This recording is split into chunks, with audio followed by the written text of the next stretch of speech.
Are my personal opinions on safety devices on current cars. Well, first of all, seat belts. Some people hate them. I love them. I think they're the best safety device ever made for a car, especially if it's got the shoulder strap. Yes, it's true in about 2% of accidents, wearing your seat belt actually can cause you to die for whatever reason. But in most cases, they'll save your life. So please wear them. I recommend that. Next one, I don't know what you call it, a safety device or what you call it, but I hate power door locks that automatically lock when you start driving. When you put your car in park and want to get out, they're still locked. What if you did have an accident or some situation where you were a little bit incapacitated, your car was on fire, it was sinking into water or something like that happened, and you couldn't or weren't aware enough to get them open yourself? You were still dazed or unconscious. Well, it's a good possibility someone could be coming along and try to rescue you. How can he rescue you if you can't get into the car and there's no way for him to break the window? So I don't like those things. The next thing I don't like is anti-lock brakes, and that's only because I consider myself sort of an expert driver.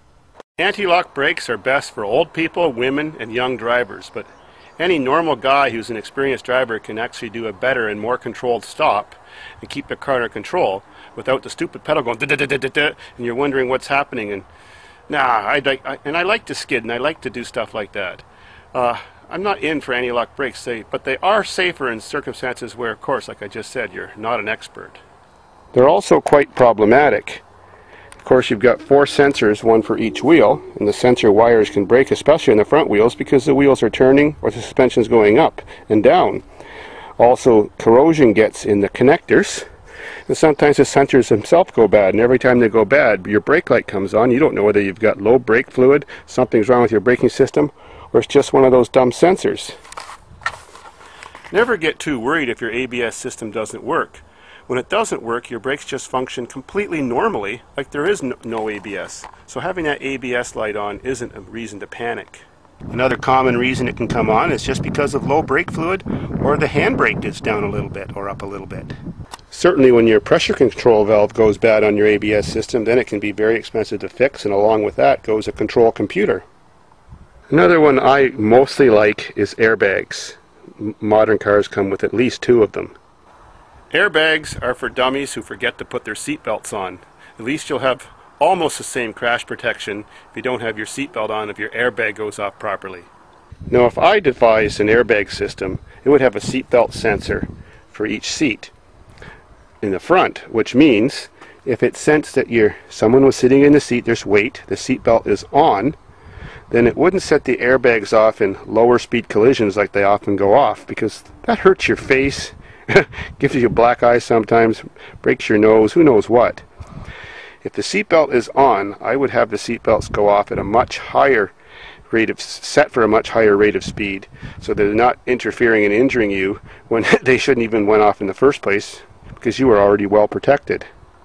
I have nothing against the side impact seatbelts that might be in your door, might be in your window body post. Those ones aren't going to hurt you or kill you, and a lot of impacts are side impact, and it sure stops the pillar from cracking your cranium, that's for sure. Another modern safety system is that you have to put your brake pedal on, and the car has to sense brake pressure before you can engage or move your shifter for your automatic transmission. I find that a nuisance, but I guess for forgetful people and stuff who like to drive through storefronts or back up and run into somebody because they're not paying attention, it's a good idea. Or when you leave the car unattended with children in it and the engine's running, at least their feet might not reach the pedals, or they might not be aware enough to know of that, so they can't move the shifter and have the car take off with them in it all alone. I think that rear view mirrors that can dim when there's headlights behind you is also an awesome idea. Too bad they don't have that for side view mirrors. I think unibody cars like this one are a much better idea than the full frame things like old cars used to have or trucks still use. The whole body, including the bumper system, is a crumple zone. And that very gently disperses the energy in an accident instead of making your vehicle very rigid like a full-frame vehicle where the vehicle stops very quickly. There's maybe less body damage, but you're still traveling the same speed the vehicle was before it stopped, and you have the possibility of injury. Most of the time insurance pays for your vehicle anyways, so who cares if it's not repairable, so long as you feel good. Safety system that I really hate is traction control.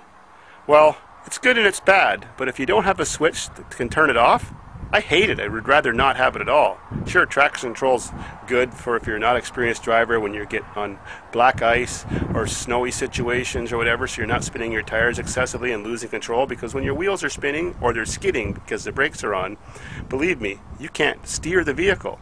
But what fun is it if you can't do a burnout and you can't like drive your vehicle in at least a spunky way? I also think that rear shoulder seat belts are a great idea too.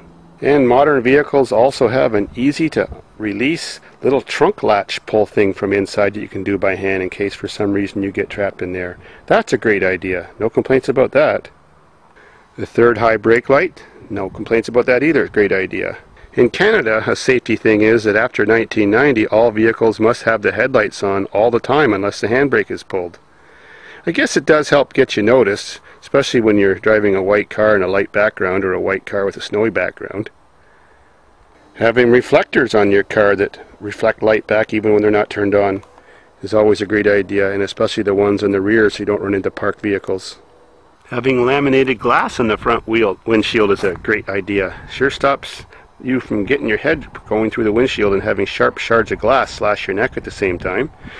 And the other kind of windows on the car are perfect too, with the kind of glass that shatters under tension.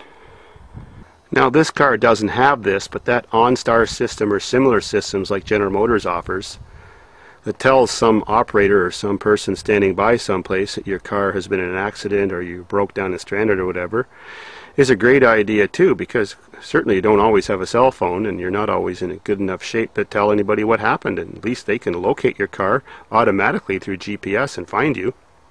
And headrests are a great idea too. You never know when someone's going to plow your ass end and give you whiplash. No complaints about those. And some vehicles even have raised bumps for rear seat headrests. Awesome. Safety lockouts for children so they don't open the door while they're driving. It can only be controlled by opening the door by parents from the outside is a great idea too. So I hope you agree with the things I just mentioned so you can get to the beer store more safely and make it back to alive and make it to David's farm. Awesome. Or you could end up looking like that.